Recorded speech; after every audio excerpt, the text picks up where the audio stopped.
सुप्रभात, नमस्कार। मैं सुधा सक्सेना।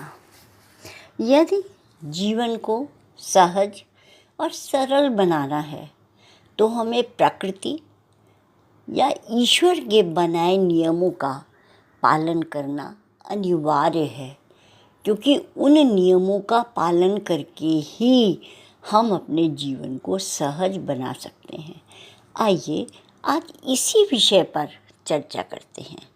दुनिया में जीने वाले हर मनुष्य की अपनी स्वतंत्रता प्रिय होती है, क्योंकि वह उसे उसकी उम्मीदें, लक्ष्य और क्षमताओं को पूर्ण करने का अवसर प्रदान करती हैं। हम बहुत भाग्यशाली हैं कि हम एक ऐसे देश में जी रहे हैं जहां हमें वाक स्वातंत्र्य, अभिव्यक्ति की स्वतंत्रता और चयन करने की आज़ादी है, जिसके बिना हम पूरी तरह जीवन का आनंद नहीं ले सकते। इसमें कोई संदेह नहीं कि जब तक हम स्वतंत्र हैं तब तक हम खुश हैं, किंतु जब इसी स्वतंत्रता का दुरुपयोग किया जाता है तब वह समाज में कहर पैदा कर देता है।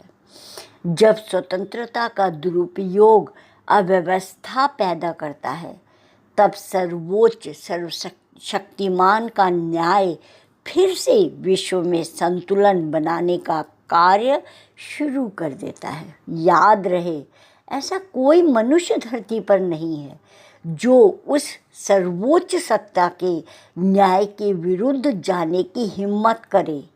ईश्वरीय नियम सभी के लिए एक और अटल है, अतः हर मनुष्य के लिए ईश्वर के बनाए नियमों का पालन करना अनिवार्य है।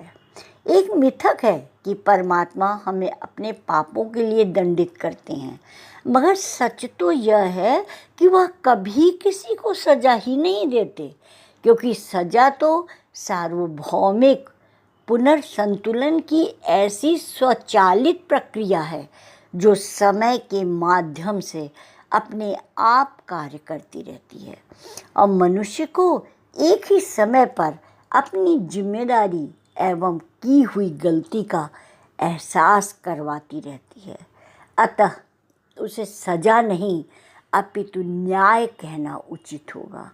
किंतु इस न्याय के ऊपर भी एक शक्ति है जो हमें सज़ा के डर एवं पीड़ा से मुक्ति दिलवा सकती है, और वह शक्ति है प्रेम की, जो सीधे परमात्मा द्वारा हमें परमात्मा प्रेम के रूप में प्राप्त हो सकती है।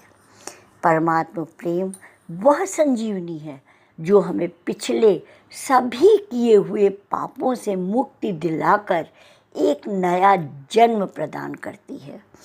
किंतु यदि हम फिर से अपनी स्वतंत्रता का दुरुपयोग करने के उसी पुराने स्वभाव पर वापस आ जाएंगे तो सज़ा के सिवा और कोई विकल्प नहीं बचेगा, और इसीलिए हम सज़ा बिना जीवन जीना चाहते हैं तो स्वयं भी शांति से जिएं और दूसरों को भी शांति से जीने दें।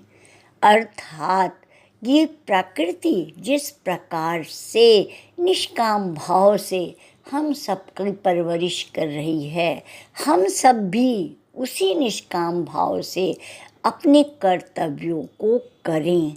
कर्तव्यों को करते हुए जब हम अधिकार की मांग करेंगे तो निश्चित रूप से हमारा जीवन सहज होगा, और यदि हम कर्तव्य का पालन करेंगे तो विवेक अपने आप हमारे में जागृत होगा और हम अपने जीवन को सरल बना पाएंगे।